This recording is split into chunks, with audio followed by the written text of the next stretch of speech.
Fruit Faces, it's Klaireeberry. I want to talk to you guys about the Maasai. I've just seen too much of Sean Baker and the likes and all these different people from Weston A. Price to Paleo Atkins, you know, this whole low carb fad that just keeps coming around and coming around. And it's no surprise that as veganism is booming right now, it's coming hardcore in this carnivore mode.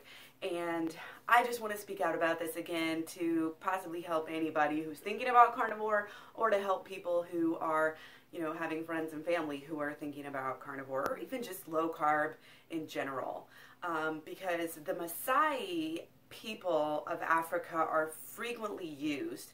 And I am also going to talk about the Eskimos and some of the other people that these types of people, these low carb people, tend to use these really old studies as proof, you know, that a vegan diet is bad. And again, it's funny because all of these people overall, all of the studies, all of the things people like this use are the outliers.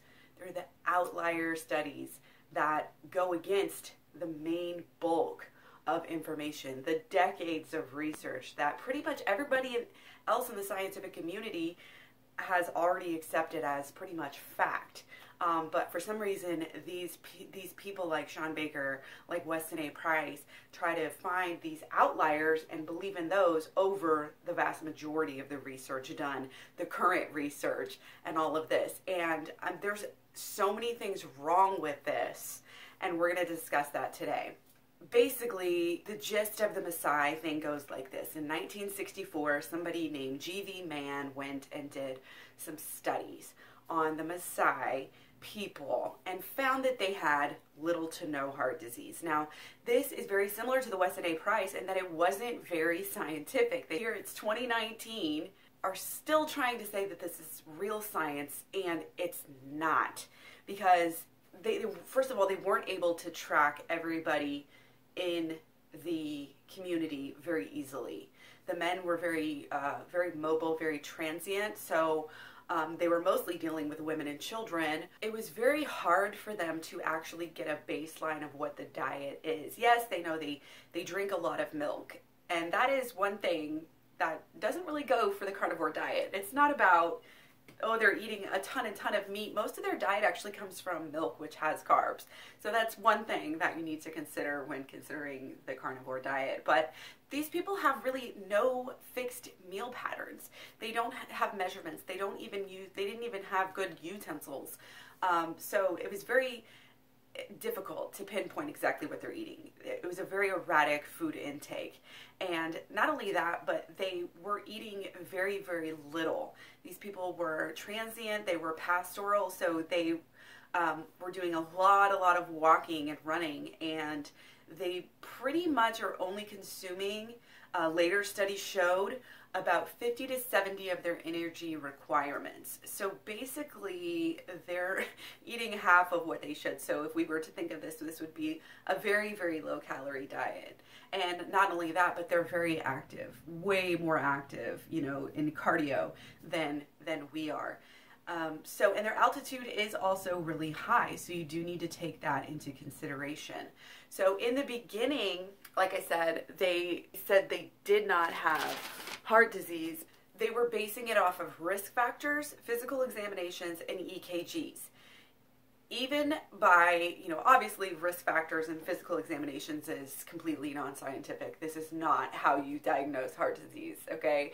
EKGs also not how you diagnose heart disease. I mean, you could have heart disease and die a week later and have a fine EKG. That's just not how it's done. It's not any kind of proof. You know, I have to concede that some EKGs could have found some heart disease if it was there. But one of the things you want to look at is that men die at about 45 years old. So an older elderly male in this society would be 40, 45 years old. So we know that that's pretty early for heart disease to start really taking over. And, you know, the fact that they're living in subsistence or living in high altitude, all of this helps them and helps them adapt. Not only that, but their diet, their family's diets throughout thousands of years living in this area, if not tens of thousands of years, has helped them to adapt. Not only this, but the meat that they're eating also walks with them, because again, they're walking around trying to find pastures for their cows to graze on. So not only are they expending a lot of calories and staying really slim, which does help them to counteract the effects of their heart disease that they do have, their cows are actually very, very low fat. Their cows they eat grass, which, you know, most of the cows that people eat these days here in America are not grass-fed, and so they did have a higher incidence of omega-3s.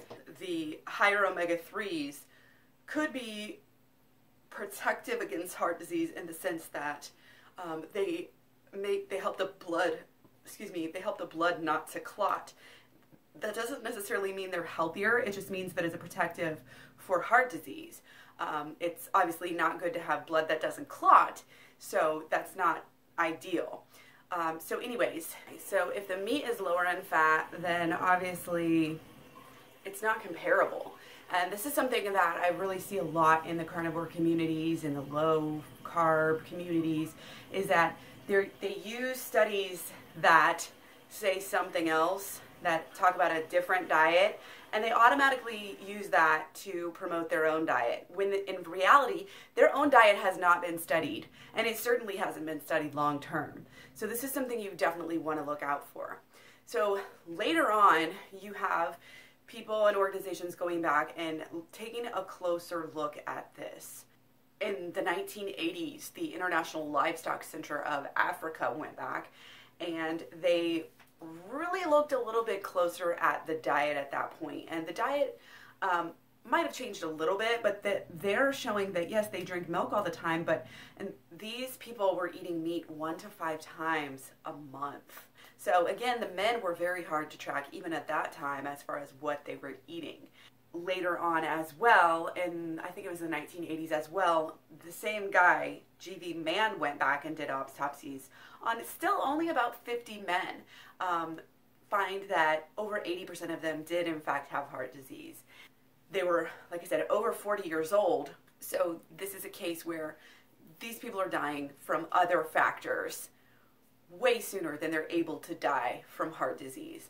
And again, the lack of records, they don't have good records, but they do have massive heart disease. Over 80% having heart disease shows that they do have heart disease. So basically, in every way, shape, or form, you can counteract the Maasai argument that low-carb people are using. Because again, milk has carbs.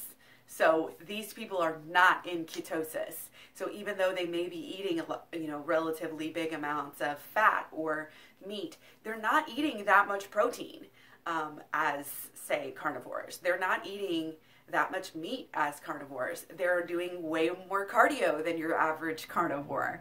They are eating way less calories than your average carnivore. So it's kind of one of those things where, like, a starvation diet can be protective in certain ways, because you're not getting as much fat and as much protein and stuff that is harmful, especially on this type of a diet. So unless you want to eat the same types of meat, the same exact meat, and they're eating blood, and it's just, you can't say what the factor is. You can't say it wasn't the altitude or the genetics or anything else.